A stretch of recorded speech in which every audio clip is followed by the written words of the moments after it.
If you don't follow the TikTok account, what are you even doing? What are you doing? Go and follow our TikTok account right now. Because on our TikTok account, I made a video on 6th March 2025 talking about 8 things you didn't know about Ghana's history. And we're gonna talk about one of the things that I mentioned in that video.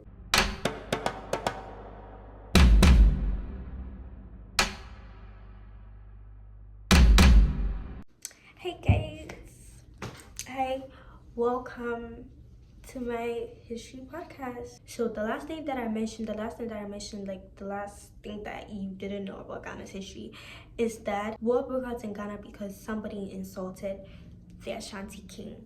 First of all, you have to understand Ashanti pride. Ashantis take much pride in their culture and their costumes and their practices and their beliefs. Like, they just have a lot of pride, as they should, because everybody should take pride in where they come from and their culture, you know what I mean. A little bit of background into like what actually started this war thing.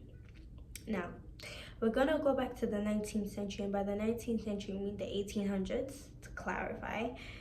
And at this point, the Ashanti Empire has established itself as a formidable empire, an empire that can actually stand up to British aggression. And at this point in time, they had just destroyed a British fort. So the British people decided to send a group of people throughout the Ashanti Empire to like kind of scout the place, kind of see what's going on, like what are their practices, what are their customs, how do they do this, how do they do that, and also try and form a treaty with them. Now, one of the men that was a part of this expedition was called Thomas Bodick, and Thomas Bodick wrote a book about it. Now, he entered Kumasi on the 18th of May 1817, and the name of his book was Mission from Cape Coast to Ashanti. So that's the name of his book. Now, if you go to the link in the description, there's like a link to a preview of the book, so you can read some parts of the book if you would like to. But this is what he had to say in his book from the 19th century. So he said, "The order, cleanliness, and comfort surprised us. The sun had just set, and a cheerful fire on a clean hearth supported the evening meal. The old man was seated in his state chair, diverting himself with his children and younger wives. The elder one was looking on from the opposite apartment with happy indifference. It was the first scene of domestic comfort I had witnessed among the natives. There was a small plantation or garden neatly fenced in near the house for the supply of the family." Now, this is just one among the many things he had to say regarding Ashanti cleanliness and peace and the beauty of the place that he went to, right? This is just one of the many things that he had to say about the Ashanti. And of course, the British people did not, they couldn't believe it. They didn't agree. They couldn't believe it. But anyway, the journey was successful. They were able to create a treaty between the British and the Ashanti people. So that's what happened. Now, even though they were able to have a treaty, there was one issue that both parties disagreed on. The Ashantis believed that they had the right to claim the coast, and in claiming the coast, remember, the British forts are on the coast, right? They're along the coast, the trading forts and the slave forts and all of that, they're along the coast. So in claiming the coast, they claimed that the British people owed them rent for having forts on their land. But the British people did not agree to pay rent to them, and they did not recognize Ashanti claim to the coast, because at the coast were some of the British allies like the Fantis and the Ga people. And the Fanti and the Ga people had their own treaties with the British people for protection. Anyway, so because of that, some guy called Joseph Dupuy was sent to Kumasi to kind of resolve the conflict. Now, when this guy went there, he made a new treaty which recognized Ashanti claim to the coast, and it recognized the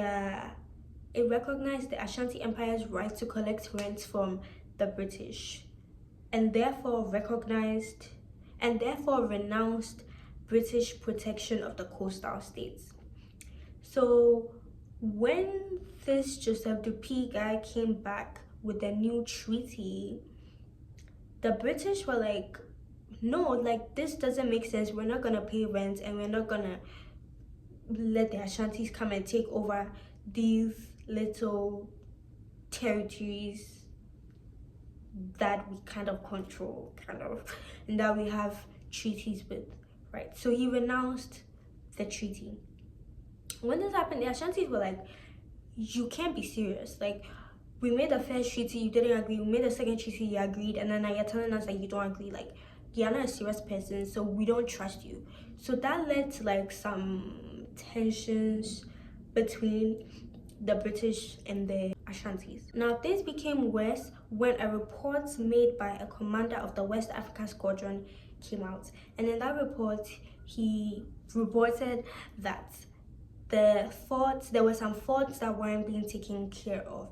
And he also reported that the African Company of Merchants still illegally participated in the slave trade. Now, the slave trade, this is early 19th century, so like from 1817 going, and slavery was abolished in 1806. So this is about like 10 years, maybe more, after the slave trade has been banned. At the time, the African Company of Merchants was kind of like in charge, so the British people took control from the African Company of Merchants, and then they brought in a new governor to fix the forts and to fix the slavery issue, to make sure that there was no illegal slave trade going on.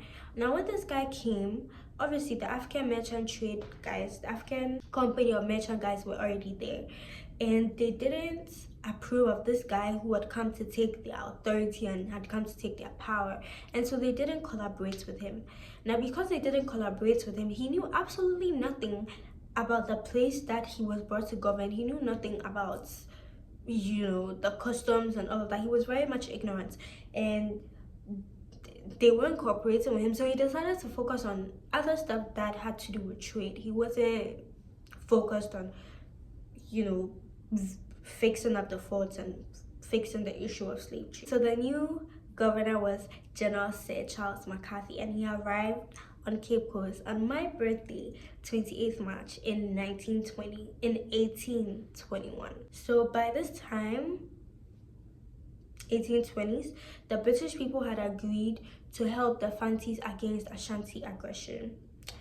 And war really broke out when there was a verbal dispute between Sergeant Kujo Otifo and an Ashanti trader. From his name, I think he's Fanti, but he's definitely not Ashanti. But from his name, I think he's Fanti. I might be wrong.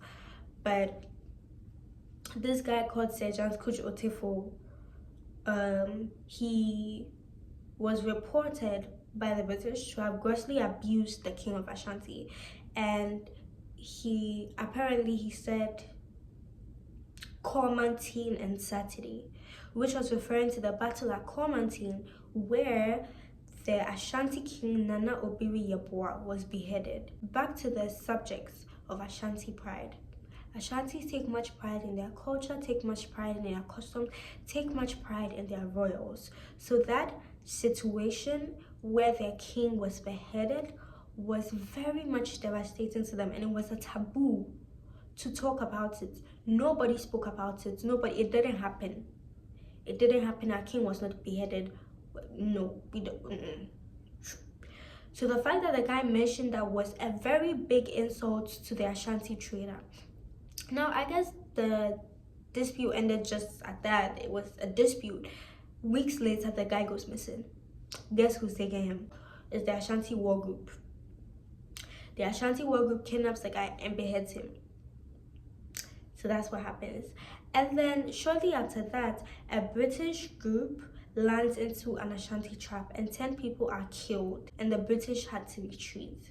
But the ever ignorant MacArthur reported this situation as a victory. He told the people that he reports to that it was a victory and that the Ashanti people are just talking, like they're all talk and no action, and they don't really know what they're doing, yada yada yada. So they're gonna fight the Ashanti. And the Ashanti really did try to negotiate to understand what was going on, to kind of like avoid conflicts, but the British were not having it. General McCarthy was not having it. So they went to fight.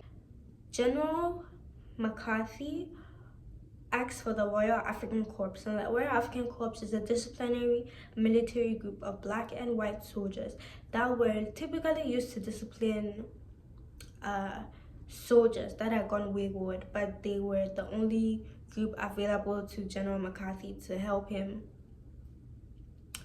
fight the Ashantis, right?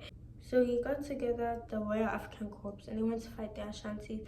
Now it's important to note that the beheading of the guy that insulted the king, was not ordered by the king of the Ashantis, but it was just, I guess, like the Ashanti people wanting to defend their crown. Anyway, it is worthy to be noted that the Ashanti force was described to be well disciplined. And American anthropologist Robert B. Edgerton noted that the Ashanti marched in perfect order. Their guns carried at exactly the same angle before they turned toward the enemy and fired volleys on command. The only African army that was known to do so. So kudos to the Ashantis. And according to what I read in Wikipedia, it was mentioned that the Ashanti generally did not have bullets for their guns, but they used nails, which proved to be a very effective substitute. So what happened in this battle? McCarthy was wounded and then he was beheaded, and his secretary was almost killed, but then one of the sub-chiefs recognized him and remembered a favor that Williams had given him, and so Williams wasn't killed. However, he was kept in a hut with the heads of General McCarthy and one other leader. He was kept in the hut for months, and I guess he died or something. I don't know what happened, but I guess he died. So that's what happened. And eventually, General MacArthur's skull was rimmed with gold and used as a drinking cup for rulers of the Ashanti, which is very interesting to know. The Ashanti went and took over the coast. However, this came with much disease for the Ashantis, and so they had to fall back. The British got intel that the Ashantis were planning on attacking Accra, and so the British got a force together of enemies of the Ashanti. So the Fanti, the Dinchira, they got them together and they prepared a defense attack against the Ashantis. So the battle went on for a while, and it eventually became a real struggle. But from the center, it seemed like the Ashanti were winning. That was until the British used rockets. And when they used rockets, of course, how can humans with their hands and guns with nails fight against that, you know? So the Ashanti had to retreat, and the Pra River was agreed as a border in 1831, and there was peace for 30 good years. That's it. I really tried to make this video short. I hope that by the time I'm done editing and everything, it will be at like 12 minutes. I really hope you enjoyed this, and wish me a happy birthday in the comments. Thank you.